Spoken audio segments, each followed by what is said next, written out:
कि हम वो आदिवासी हैं जो पानी की बूंदों की तरह निर्मल तो है ही, समंदर के तूफान से भी ज्यादा खतरनाक भी है। पूरा नहीं। आप सबने एक अभी सोशल मीडिया पे खूब चला था, सबसे पहले मेरे पास आया और मैंने विधायक श्री राजकुमार जी को भेजा था। न्यूजीलैंड की संसद में एक महिला सांसद जो माओरी जनजाति की है,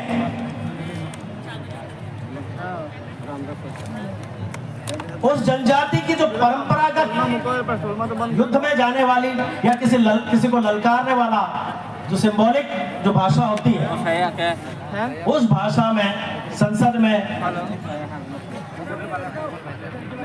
सबको ललकार के पूरी दुनिया को हिलाते हैं। और उसको न्यूजीलैंड में क्या कहते हैं? हाका। हाका। अब आप देखो, दुनिया का, विश्व के किसी भी कोने का आदिवासी, उसकी भाषा, उसकी संस्कृति, उसके रीति, उसके रिवाज, उसका डीएनए कैसे मिलता है?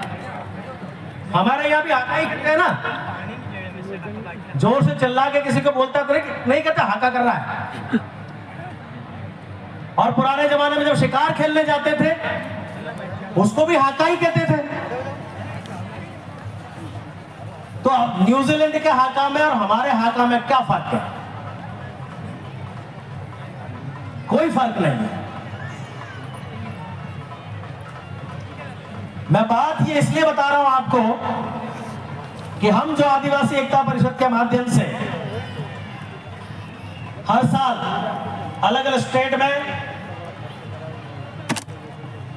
जब सूर्य उत्तरायण में जाता है, उसी दिन जिस दिन हमें प्रकृति के शुभ संकेत मिलते हैं,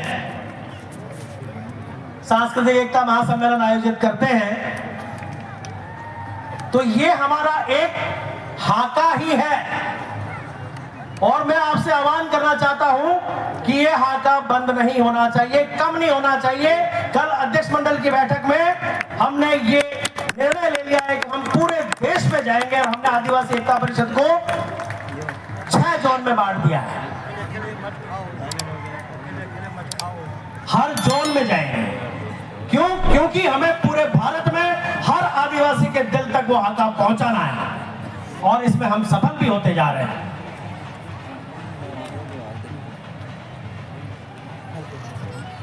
मिटाने वाले बहुत कोशिश करते हैं,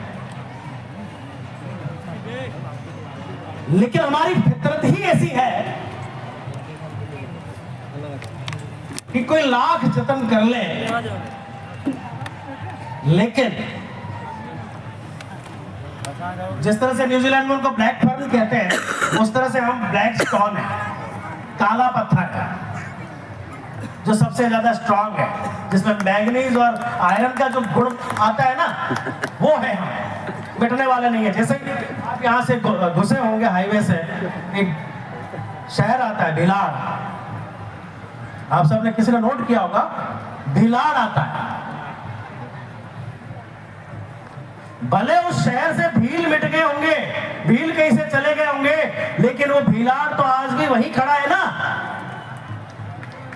कोई मिटा पाया?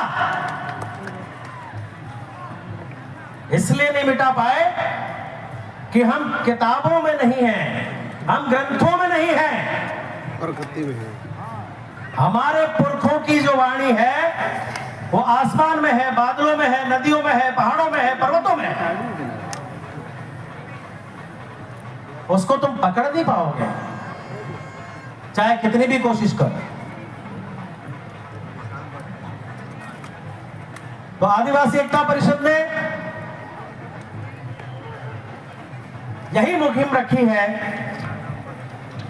मैंने 1 साल अपना अध्यक्षीय कार्यकाल संभाला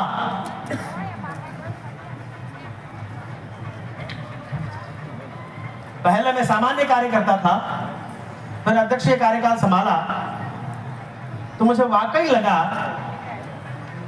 कि अब साला जीना मरना है तो इसी के लिए है, जीना मरना है तो इसी के लिए है, आदिवासी के लिए है। क्योंकि अगर मुझे पूछते हैं कई लोग यहाँ के लक्षद्वीप के 3-4 दिन से कुछ सरकारी कर्मचारी भाई लोग कि सर आप इतने बड़े अधिकारी हैं, आपको डर नहीं लगता है इतना जुड़े हुए? तो मैंने यही कहा कि ज्यादा से ज्यादा क्या हो जाएगा, ट्रांसफर ही तो हो जाएगा ना, तो मेरी तनख्वाह का 1 रुपया कम कर सकता कोई, ना कुछ और कर सकता। जहां जाएंगे वहां आदिवासी की बीज बो देंगे। हमारे राजस्थान में एक जागृति करने वाले वो भंवर जी बैठे हैं, उनके साथ भी खूब हुआ ऐसा। लेकिन कुछ लोग जो यहां पर जितने भी सरकारी नुमाइंदे आए हैं, उनसे मैं ये गुजारिश करना चाहूंगा कि देखिए,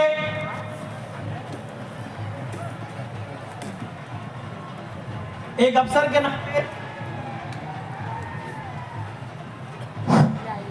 एक सरकारी नुमाइंदे के नाते हम संविधान की भी शपथ लेते हैं, हमारे कंडक्ट रूल्स भी हैं और हमारी कुछ ड्यूटियां हैं कानून में। और वो सबसे बड़ी ड्यूटी जो है ना, वो है समाज सेवा। आप कुर्सी पे बैठे हैं, कोई शिक्षक है, कोई पटवारी है, कोई ग्राम सचिव है, उसकी ड्यूटी क्या निर्धारित कर रखी है सरकार ने? गरीबों को राहत पहुंचाना, जरूरतमंद का काम करना, या इससे ज्यादा कुछ है? तो हम ये क्या कर रहे हैं? हमारी जो कौम है उससे ज्यादा जरूरतमंद कौन है आज की तारीख में? जो इस भारत का सबसे ज्यादा समृद्ध और सबसे ज्यादा ताकतवर कौम आज विभिन्न कारणों से पतन की ओर जा रही है, उसको बचाने कौन आगे आएगा? आप और हम नहीं आएंगे तो कौन आएगा? हम किसके भरोसे छोड़ेंगे? अगर आपने इस कौम को किसी के भरोसे छोड़ दिया तो इस समाज के सबसे ज्यादा बड़े गद्दार आप होंगे। लानत है आपको आदिवासी समाज में पैदा होने में, अगर आप डरते हो तो। इसलिए आदिवासी एकता परिषद में आओ, डर को खूंटी पे टांग के आओ। मैं आपसे वादा करता हूं, एक दिन ऐसा आएगा कि पूरे भारत के आदिवासी एक होंगे और हम जल, जंगल और जमीन ही नहीं, इस देश के भी मालिक होंगे।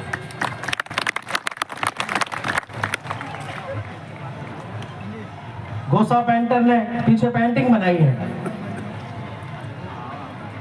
War and piece. आप सब पढ़े लिखे हैं,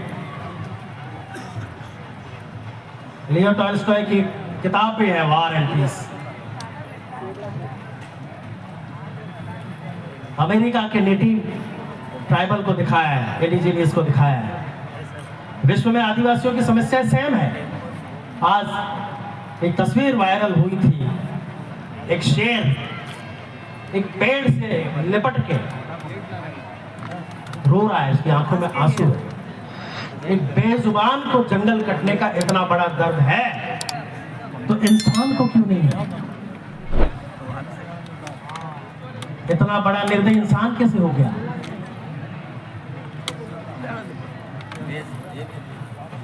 विकासवादी सोच ये समझती है कि हम पेड़ काटेंगे तो दूसरे पेड़ लगा देंगे। जनरल धारणा क्या है कि भाई पेड़ है वो ऑक्सीजन छोड़ता है और कार्बन डाइऑक्साइड को एब्जॉर्ब करता है, यही है ना जनरल। लेकिन ये मिथ है, ये बिल्कुल गलत बात है। अगर इंसान ही नहीं है, अगर नेटिव पेड़ है, नेटिव पौधा है, वो भी अगर नष्ट हो गया तो वो जगह है उसकी मिट्टी भी नष्ट हो जाएगी, उसके जो फ्लोराज एंड फोनाज है वो भी नष्ट हो जाएंगे। मैं सिर्फ 5 मिनट बोलूंगा। फ्लोराज एंड फोनाज भी नष्ट हो जाएंगे, उसकी जो बायोडायवर्सिटी वो पूरी खत्म हो जाएगी, कीड़े मकोड़े भी नष्ट हो जाएंगे, उन जंगलों में रहने वाले पंछी, उनकी भी ब्रीडिंग बंद हो जाएगी। तो इसका मतलब पूरी प्रकृति नष्ट हो गई।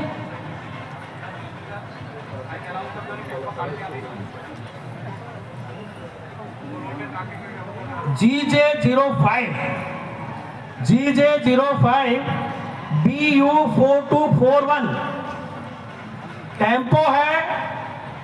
ड्राइवर जी से आग्रह है कि उस गाड़ी को तुरंत हटाएं।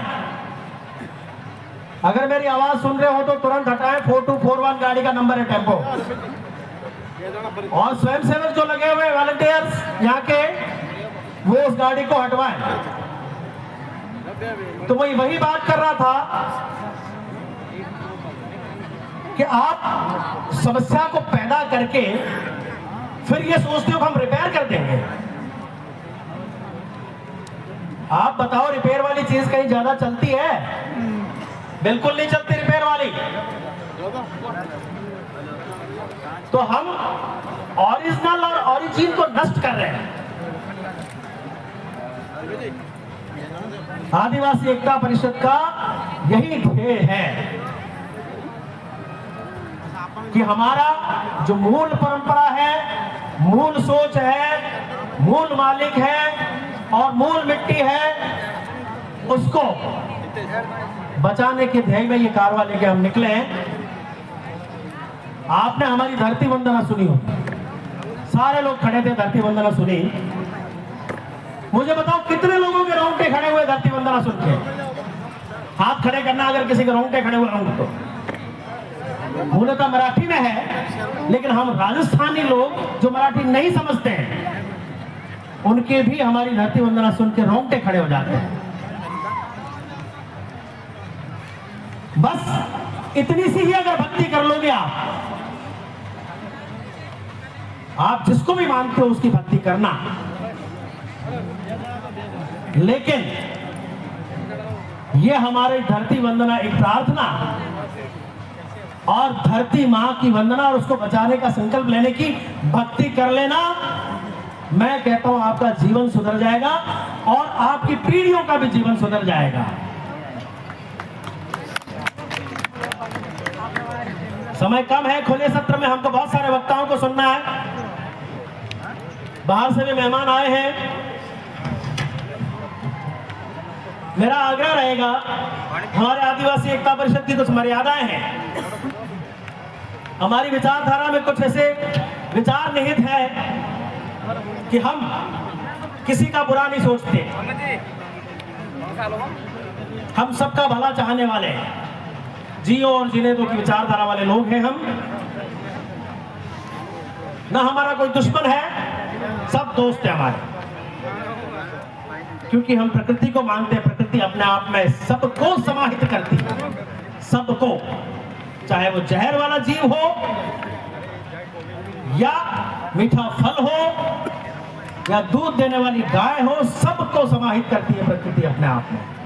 तो हमारी विचारधारा सबको समाहित करके सबको साथ लेके चलने की है। वक्ता मर्यादा का ध्यान रखे, मेरा आग्रह रहेगा। किसी धर्म, संप्रदाय, सरकार, जाति आलोचनाओं से बचे। आप सबका स्वागत है। आपने मुझे सुना, उसके लिए बहुत बहुत धन्यवाद। जय आदिवासियत, जोहार, जिंदाबाद।